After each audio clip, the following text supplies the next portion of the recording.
5 reps, 12 reps, 20 reps. Every program seems to tell you something different. So which one's actually the right one for you?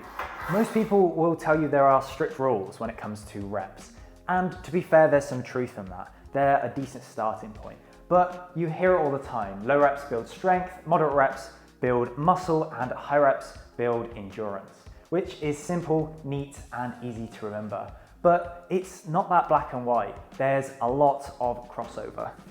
You can build muscle in a variety of rep ranges, as long as the sets are challenging and you're pushing yourself close to failure.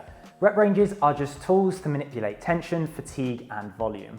They don't act in isolation. Once you understand what each zone is actually doing, things start to make a lot more sense. Lifting in the 1 to 5 rep range mainly builds strength. Why? Because most of the adaptation happens in your nervous system. Your brain and nerves get better at firing muscles hard and efficiently. You'll get stronger, yes, but the muscles themselves don't always grow that much. Hypertrophy comes from sustained tension and fiber breakdown than sheer force.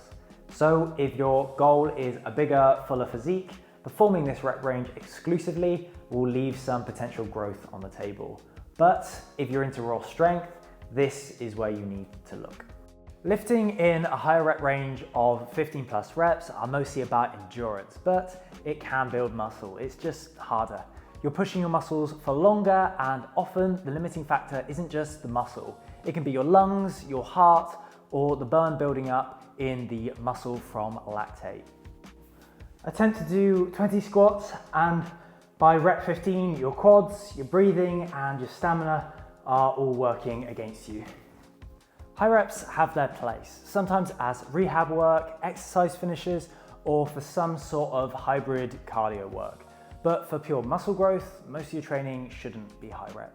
5 to 15 reps is where most people will benefit, or if you want to just build muscle and improve your physique.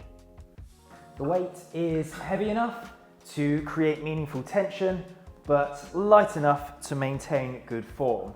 The sets last long enough to challenge your muscles and get them working hard, which forces adaptation and growth, which is the essence of hypertrophy.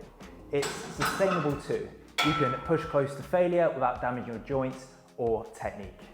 And yes, bodybuilders sometimes get a bit of stigma, but from Sandow to Schwarzenegger, this is exactly how they used to build their physiques.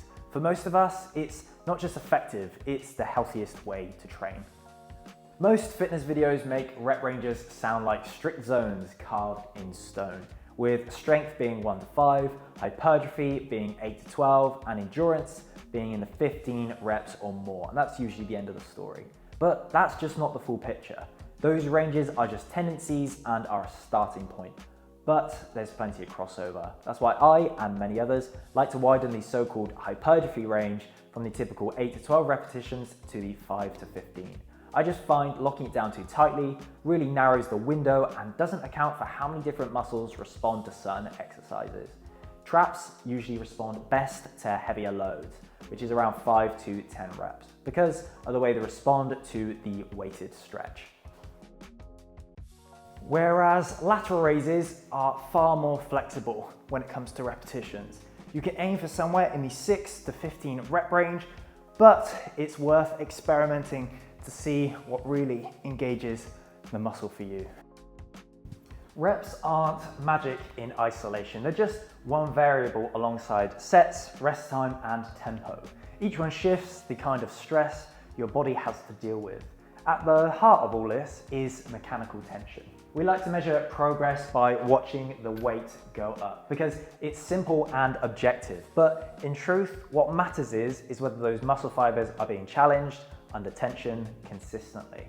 And when that starts to feel easy, that's your cue to tighten up your form, slow the tempo, add a rep, or add some weight, usually in that order.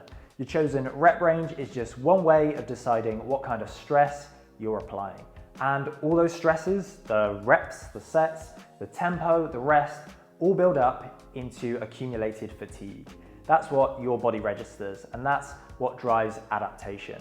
That, in a nutshell, is hypertrophy. So here's the key takeaway. Rep ranges are just a guide. They're tools to shape the kind of adaptation you're chasing. You want raw strength, then lower the reps. chasing endurance or CrossFit style conditioning, then increase the reps. But for most of us, the sweet spot is still 5 to 15. Why? Because it's heavy enough to build strength, long enough to trigger growth, and controlled enough to protect your joints, and with proper form. It's the perfect balance of strength, growth, and movement quality, the best foundation for most of our goals. So that's rep ranges explained. Hopefully it makes things a bit clearer, especially with all the chaos in modern day fitness information. If you like this kind of practical approach rather than dogmatic rules, then like the video and subscribe. I'd really appreciate it. If you've got any questions or something you want me to cover next, drop it in the comments below and I'll either try to answer it directly or maybe cover it in a future video. But thanks for watching. Stick around for more videos to help you unlock your innate